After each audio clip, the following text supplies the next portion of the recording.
Welcome to Beyond Your Why podcast, where we go beyond just talking about your why and actually help you discover and then live your why. You see, we believe that knowing your why, that driving force behind every decision you make and every action you take, is the essential first step to really knowing yourself. It allows you to move forward faster and have a bigger impact.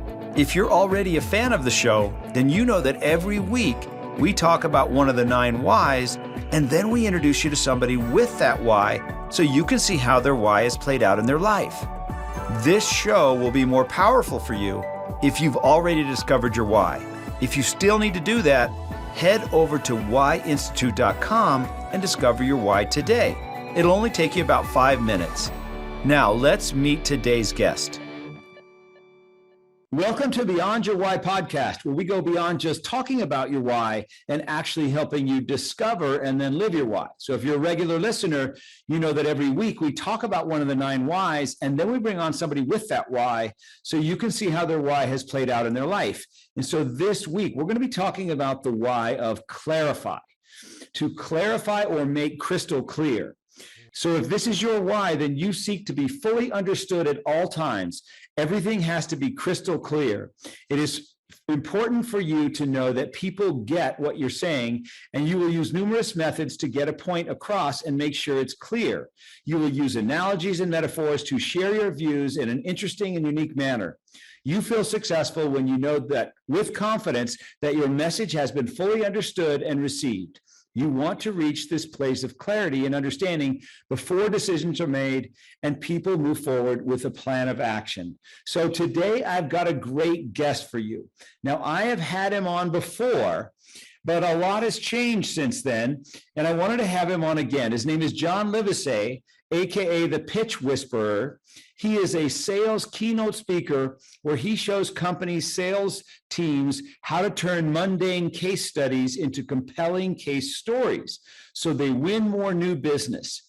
From John's award-winning career at Condé Nast, he shares the lessons he learned that turn sales teams into revenue rock stars. His TEDx talk, Be the Lifeguard of Your Own Life, has over 1 million views. Now, his new book, The Sale is in the Tail, is a business fable set in Austin, Texas. It's about a sales representative whose old ways of selling are not working anymore. The reader accompanies the rep on his journey and learns how to use storytelling and strengthen their soft skills to improve their professional and personal relationships. He is also the host of the Successful Pitch podcast, which is heard in over 60 countries. These interviews make him a sales keynote speaker and with fresh and relevant content. John, welcome to the podcast. Thanks for having me back, Gary. This is going to be fun. So what I want to do is let's jump into your book. I want to hear about your book because it's a fable, but then I also have a big interest in how you wrote a fable. So let's talk about the fable, and then let's talk about how you wrote the fable. How's that sound? Sounds great. Well, it's a story about storytelling, and I have been impressed with a lot of other fables in the past, all the way back to Who Moved My Cheese, to the Go-Getter or the Go-Giver and Getting Naked. But no one's written a fable from the perspective of a salesperson being the hero or the main character. So I thought, well, it would be very entertaining, hopefully, to say what that feels like to be in those situations. So I looked and fictionalized some of the things that had happened to me in my career and some of the things I wished had happened to me, meeting people that could have helped me learn how to be better storytellers sooner. And so that process was quite fascinating and surprisingly fun, because instead of just telling people, I wanted to show them in the story, and they're actually learning while they're engaged in the story. And like any good story, if you care about the characters, you can't wait to see what happens next. A little bit of drama, a little bit of suspense, and making that all come to life with then at the end having the methodologies available to use what you learned was the whole intent. Okay, so take us into the story without telling us too much. Tell us now, who's the main character, what's going on with him, and what kind of happens here? The guy's name is Ben. He's in his early 30s, working at a medical tech sales company here in Austin, where I live. So I sprinkled in some real life locations. and he's hit a sales slump. And he doesn't get a promotion he was supposed to get because he lost a big sale. And he doesn't know why the old way of selling, of just memorizing a bunch of facts and figures, is no longer working. So he gets a mentor in the form of a coworker who is a tech expert who watches a lot of sales presentations. And she sees that the people who are really winning are the ones that are telling stories. And he's a little skeptical at first, and then he starts to try it out. And of course, anything you try out, you don't become an expert at. Whether it's riding a bike, you need the training wheels on it at first, or driving stick shift for the first time, it's a little jerky. So we go through some of those bumps along the way, and then he starts to get more and more traction. And then there's some nice outcomes at the end that he has some choices that he didn't have. So he goes from feeling like I could get fired and I didn't get promoted to I've got places wanting me inside and outside the company, all through becoming more comfortable with storytelling. Now, was that your story? In a way, yes. Yes. I fictionalized some of it. Like, there's a situation at the beginning, that first chapter, the first opening of any story has got to grab you. And it's being on a plane with a boss who doesn't really like you, and everything going wrong that could possibly go wrong on a sales call, and then having to be on that plane ride back with the boss who didn't like you to begin with, and then after you blowing it, really, so that part actually happened to me. It's fictionalized, and I think if you've been in business at all, you've all, had a boss that you didn't get along with at some point in your career. So some of that is definitely truth. So for the people that have not listened to the first time I had you on, tell them a little bit more about you and your story, and how you got into storytelling, and why it became important to you, and why you switched directions in your career to be about storytelling and teach others to do this. Well, I first started my career selling multi-million-dollar mainframe computers in the tech industry. And that was competing against IBM. And it was all, I thought, of going to be numbers that were so logical people would buy based on speeds and things. And no, it turns out it was an emotional buy that people said, listen, your equipment might be faster and even less expensive and more reliable, but we're still not going to buy it because if it breaks, and back then it broke a lot, IBM's going to point the finger at you and say it's our fault for bringing you in and we'll get fired. It was fear, uncertainty, and doubt that they were using to keep people from leaving.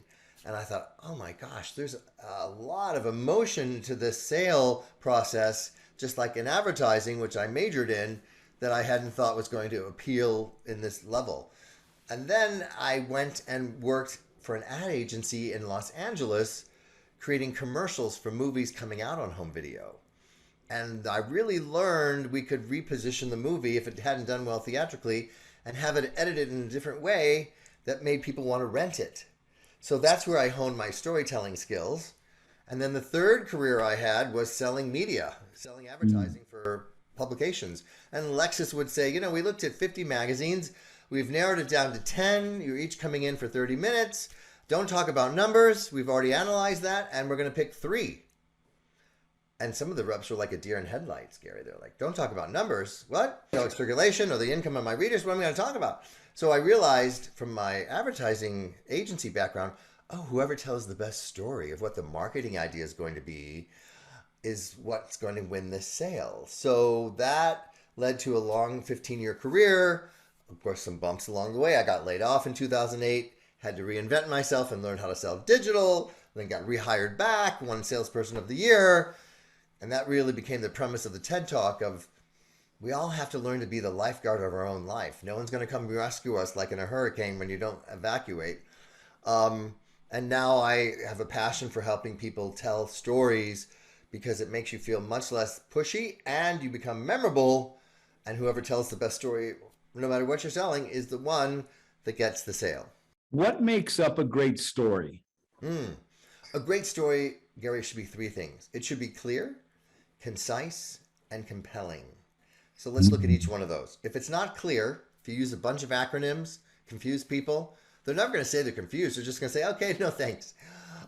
Concise. And here's the secret of why it needs to be concise. So that someone can remember it.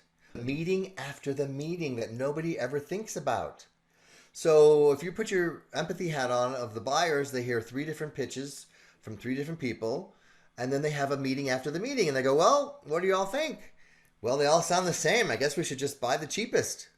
If you're the one that told a story that they is concise enough for them to remember and retell, they become your brand ambassador. I love that. And then finally, compelling. We buy emotionally, not logically. When you use words like struggle or overwhelm to describe the pain point of someone, they feel something. And when you tug at heartstrings, people open the purse strings.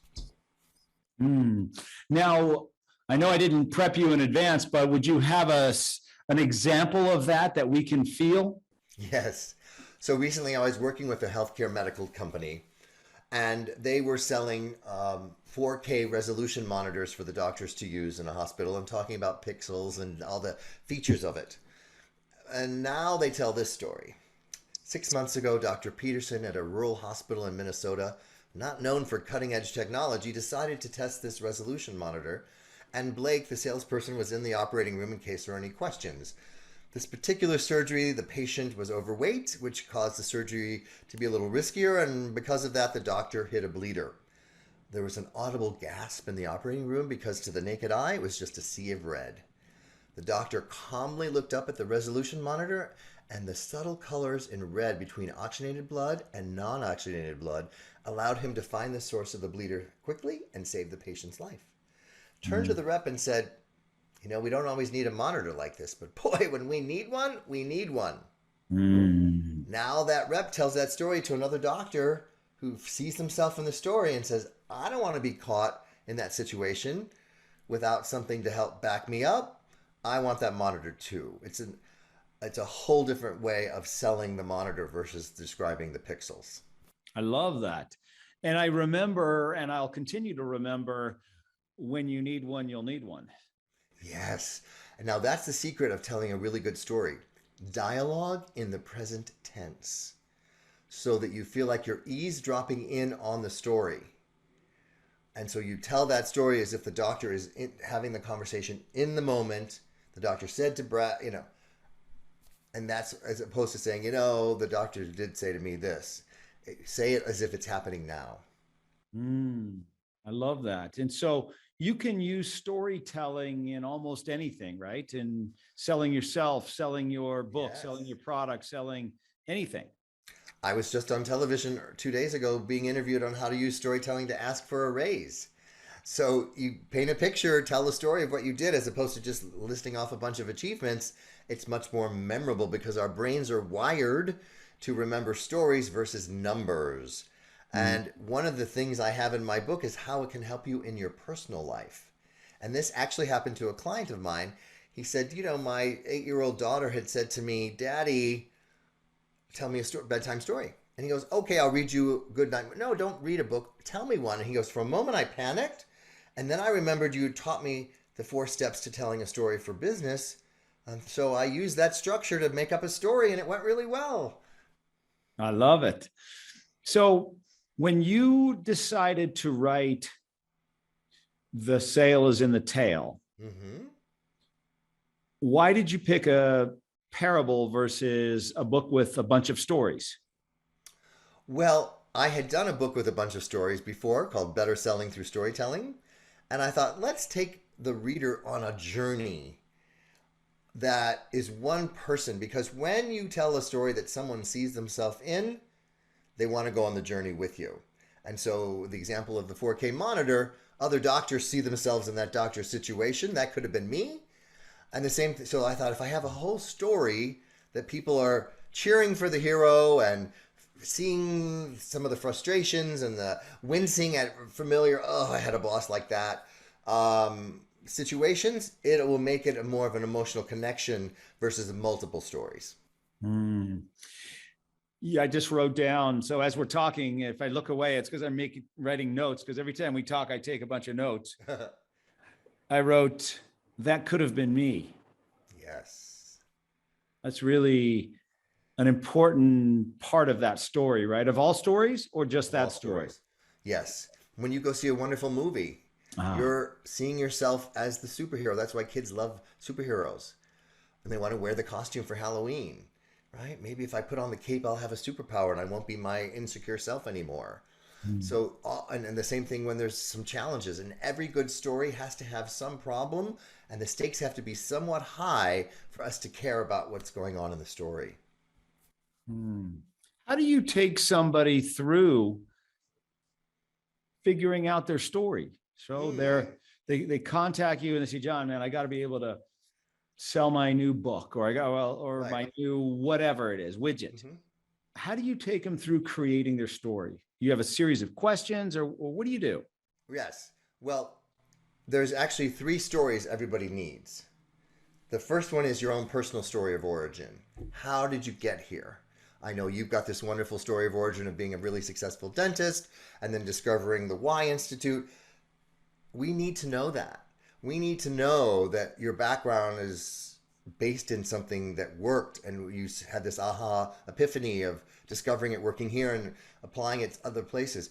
If you're an architect or a financial advisor, we need to know that you loved buildings from a child, or you've always been good at numbers since you were a kid, that it's not something you just fell into and don't really care about. Because why? People buy your energy. And so when you have a passion for something and you tell a story about why you're so passionate about what you're doing, that's connecting the dots. And then even if you just work for yourself, you need a company story. That story has to have a story. Here's how we came up with the name, right? This is why we called it your Y operating system, because people understand an operating system for a phone or a computer, and we want them to think of themselves as being programmed and realizing what's being put in is what comes out. And so that's why we called it that. Or we want to tell a story of how we responded to a pandemic and showed our values in action by volunteering, or suddenly all of our employees were working from home and their kids weren't going to school. We said the first Zoom meeting, you can bring your kid to the Zoom call, right? To show we needed to have some empathy for what was going on, as opposed to make sure your kids aren't in the room. Well, how about if we just invite them for like bring your kid to Zoom instead of bring your kid to work? And then the third is the real key, and that's a traditional case study, which has been around for decades, and it's very dry, typically, a bunch of numbers. We turn that into a case story, which is what I gave that example of the 4K monitor. Instead of pixels, it became a case story. So there's actual structure to that story, and you can learn how to do it. The good news is you don't have to be a gifted storyteller like a gifted athlete or singer. And even if you are a good storyteller, I help you refine it to get to the place where people see themselves in the story. And is that, so I'll learn that, those 3 different types of stories within the Fable. Exactly. And there's a template at the back for everyone to start practicing the steps and filling it in. That's awesome. Okay, so now tell us, because I want to write a Fable. All right, my book is about done. In fact, before we talked, I was speaking with the editor to put some final things on the book. But in my next book, I really want to write a Fable. So how did you learn to write a Fable? Well, I read as many business fables as I could get my hands on. Okay. And I saw sometimes just using the structure of a fable is not good if you're going to get stuck in the back to, and now they're in a meeting, and then the meeting goes on for 2 chapters and it's just regurgitating a bunch of information and you don't care about the characters. And then there's somebody like Patrick Lencioni who wrote Getting Naked, where I was listening to the Audible and I couldn't wait to hear what happened, even though I was already at my destination. And I thought, wow, that's a good story when I don't care enough to see what's going to happen next. So I listed all my characters. Obviously, there's a main character and then there's supporting characters. They each need a name. And we need to have almost like you're a very visual person. So if you have your core character, your hero in the center, and then spikes like a bicycle coming off, this is his sister. And the sister has a husband and a kid. So, that is not as core to Ben's story, except for that one part. But then we need to have some sense of that relationship. And then his best friend is another, then his boss, and all these other things, and then a client that comes in. So when you have a list of characters, and I remember working with the editor, and I said, I want this woman who's his boss, who gets the promotion that he doesn't get, to be more like not so much Katie Couric and more like Diane Sawyer. And so I started thinking of those because we know what that is. One's got gravitas, one's known for morning, TV lightness.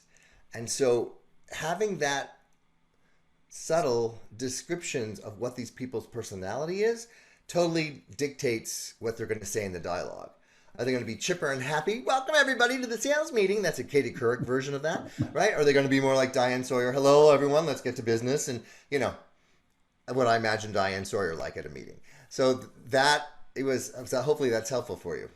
Yeah. So step one was obviously figuring out the story, what you wanted to do and the meaning of the story. But then step two is listing your characters and then figuring out what you want the personality, or this character is like someone so you can stick them in that place. And then you'd know what kinds of things they might say, how they might handle stress, pressure, whatever. Exactly. And I recorded my book on Audible. So that was an interesting challenge because there was multiple characters and I had to subtly change my voice so the listeners would know who's speaking. And there's an 8-year-old in there. So that was a little challenging, but it was fun too. So how many characters in your book? Well, there's probably about 7 main characters and maybe another 10 secondary characters. Okay. And then how long did it take you to actually write the fable? It was about a year process. A year? By the time I had the concept. And then for me, the challenge was who's going to be the mentor that makes sense organically? Because every hero's journey needs a mentor. Like there's a book called The Energy Bus. That guy's car broke down for 2 weeks and the mentor in that was the bus driver that he was taking to. So I needed to figure out what was going to happen or who it was going to be that was going to. And once, I tried a different couple ideas. I'm like, it's not really working. And then I had an ending that wasn't working and I had to rethink that. So it's not like you just go, I got an idea and it'll just, it's like as a sales keynote speaker, you keep refining it. When something really gels together, it's usually not your first effort.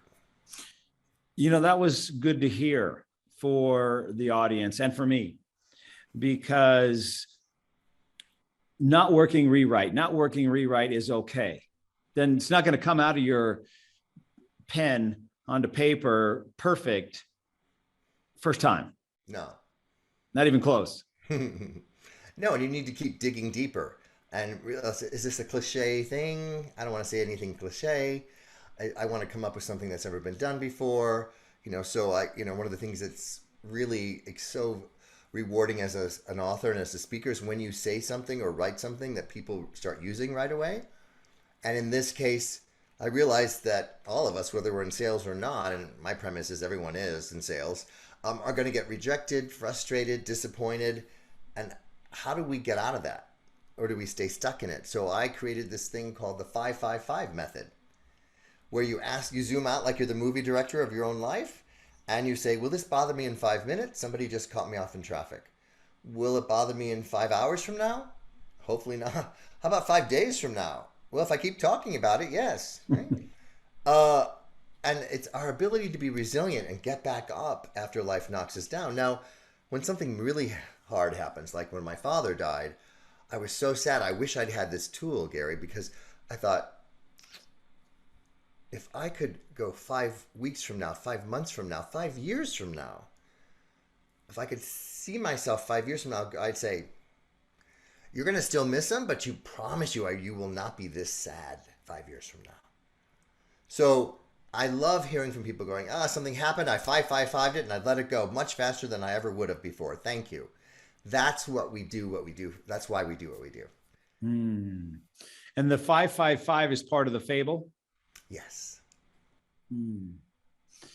Yeah. So when is the John Livesay Fable course coming out? Well, I have an existing course on storytelling that incorporates a lot of it already in there. So, but like anything, things keep evolving and there's new tools and new ideas. So a lot of the current course involves some group coaching with me where I add all the new things that I've learned from the Fable into that. Yeah, but I don't think you heard what I said. When is the course based on how to write a Fable? No. Yeah, how to write Fable. The John Livesay How to Write a Fable course coming out. I don't know that I'm an expert on that, but I try to You've stay done in it my lane. once. Yeah. Because you're way farther ahead than I am, and our listeners that would love to write a fable. Mm, Fables stick with you longer, right? yes. Stories in general. Stories in general. It goes to a And different part of our brain. yeah. And so you can, or I can remember, is it a different part of the brain that has a better memory, or how Yes, does that because work? part of it's because we remember things that have a really great opening and a really great closing. That's why as a storytelling keynote speaker, you need to have that. That's why movies live and die by a really great opening and a really great closing, and maybe something in the middle of the movie. But the majority of what you remember is a great opening that grabbed you, like the James Bond movies, or this amazing closing where you didn't think they were going to ever get together, and you had me at hello or whatever that is, right? And so that concept of a story being more memorable than a fact or a figure, it's all about our brain going, oh, I felt something with that, and I'm tying that feeling to a memory as opposed to 30% faster. Do I need to remember that? Is it going to save my life? Did I feel anything about that? No, it's just like, okay, that's nice to have. I'll make more money or whatever. It's not nearly as memorable as a story that lands with you. Again, if you see yourself in that story, then it's really immersed in your whole DNA. So if you want to create a story that the majority of people will remember, or is that the thinking? Is it, I want this story to hit the most amount of people, or do I want this story to connect with my ideal client? Or Mm. what is the thinking that goes on when you decide which story to tell? Well, there's two things. As an author or someone writing a movie, I heard Elizabeth Gilbert interviewed about Eat, Pray, Love. She said, I wrote that book for my best friend who could not go on the trip with me. She had one person in mind. Because it was so universal in its appeal, hundreds of people could relate to that journey. So when you tell a story and you want to think of your brain like a jukebox or a playlist, depending on your age, with instead of songs coming out, different stories come out. The ideal scenario is I have 5 to 10 stories in my head, and if I'm talking to you as a former dentist and I have a story about somebody else who used to be a dentist and now is an entrepreneur, that's the perfect story to tell to you. That's what makes that customized. So if you tell that story to someone that they see themselves in and there's a lot of similarities, then they're involved. So we can't just have the same story to talk to everybody who's a potential buyer. We need multiple stories for the different types of avatars that are out there. So do you have a list of stories that you know or tell? Mm-hmm. I How do. many do we, how many, I don't know if this is a fair question, but how many stories do you have?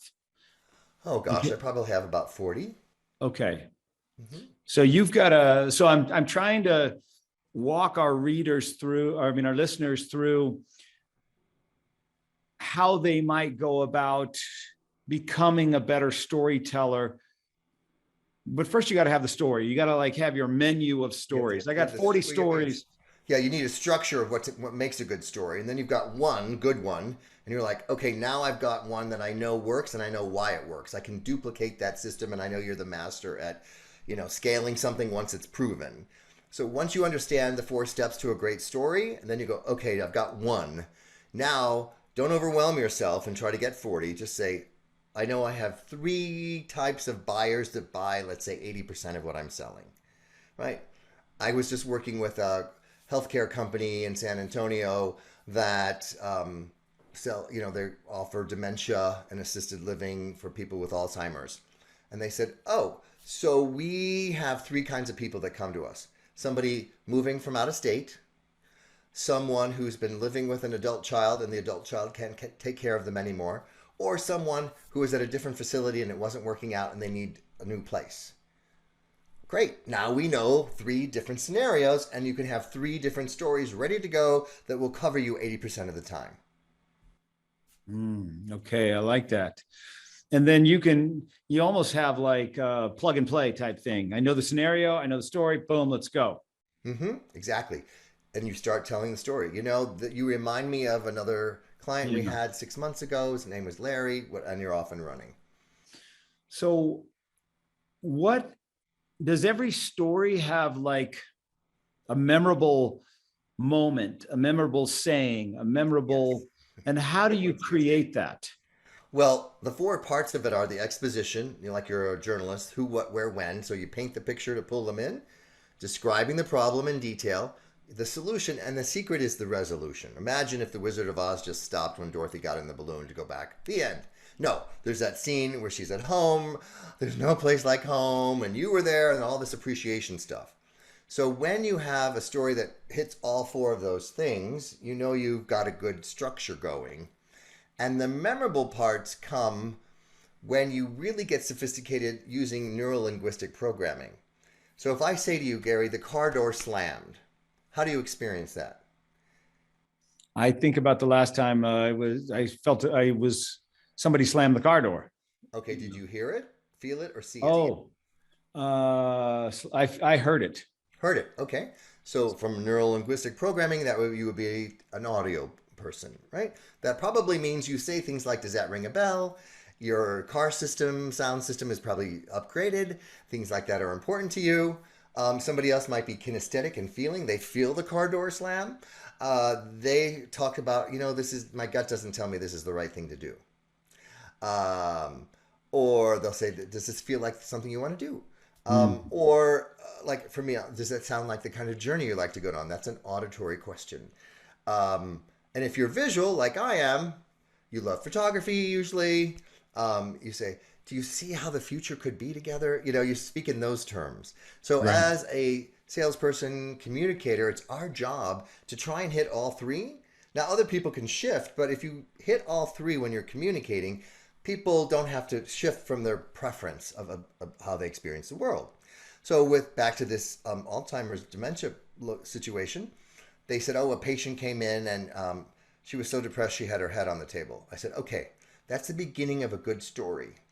Let's amplify it. Give her a name, describe it. So now they talk about, when Pat, who was 75, came to us 6 months ago, she was so depressed that we would hear a slight thud as her head hit the table. And imagine how depressed Pat had to feel to not even to want to look up and see what was going on around her. See, now we've pulled all 3 of those sensations into a short little description of that person in the exposition, and now we're off and running about what they did to help Pat feel better. Yeah. So that slight thud, as opposed to just the visual of the head on the table, makes all the difference in the world of how you experience the story. So let's go back to your Fable for a minute. What does the rhythm or graph look like in a Fable? Is there multiple? Is it just an up and down like 5 times? Or is it one, up, then down, then up, then what does that look like? Or is that a fair question? No, that's a fair question. I was inspired by what's known in the startup world as the trough of despair that's mirrored to the hero's journey. So you get all excited, you've got this new idea for something, and then you hit some obstacles, and then you get depressed, and you feel like, no one else has ever been like this. What am I going to do? Am I going to have to reinvent myself? What's going on? And you need some mentor, Sherpa, to come and get you out of that funk. And then it's not a linear line out. You still have challenges and things, but you're on your way up out of that trough of despair. Which sometimes people still get off the train at that place. They do. And sometimes in storytelling, you start at the trough of despair, as opposed to giving a lot of exposition up front. I tried to make mine like a James Bond movie where you're in the action right away. You're like, oh my God, this poor guy. He's having this horrible experience. He's got a bad boss. He lost a sale. What's going to happen to him? And then as the story goes on, you start to hear more about his past, how he got there. So that was a creative choice I made. And how many pages is the Fable? Oh gosh. Well, I can tell you it's 3 hours to listen to. So Okay. It's not long. I purposely made it like that. The book, let me see, I have it right here, is 160 pages. Okay. Yeah. So you could read it in a day. Oh yeah. A couple hours, whatever. Yeah, that's the whole goal, is that it's compelling enough that you don't want to put it down. I love that. So, John, if people are listening and they're saying, man, I really need to get a hold of John. I want to work with him. I want to learn to tell a better story. I want to sell with stories. I want to be a better storyteller. I want to get his Fable. I got to connect with him. What's the best way for people to connect with you? Just go to my website, John Livesay, L-I-V as in Victor, E-S-A-Y.com. You can also, if you can't remember my name or the book name, just Google The Pitch Whisperer and all my content shows up. And I have a free gift for everybody, which is if you text the word pitch, P-I-T-C-H, to 66866, I'll send you a free chapter of the book. Nice. Well, go ahead and say it again. Sure. Text the word pitch, P-I-T-C-H, to 66866. And you'll enter your email in, and boom, you'll get the first chapter free. And that should be enough to entice you to want to read what happens next. I love it. John, thank you so much for being here again. We got even deeper than we did last time. So I'm glad we got to learn more about the Fable, and I'm glad we got to dive back into storytelling, because I learned a ton that I don't think we went through last time. So thank you for sharing all that. My pleasure, Gary. Great being back. Thanks for having me. I can't wait to keep following you.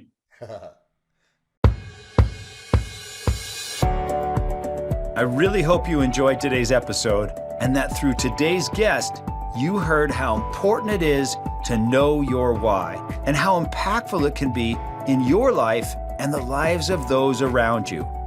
Be sure to head over to whyinstitute.com and discover your why today.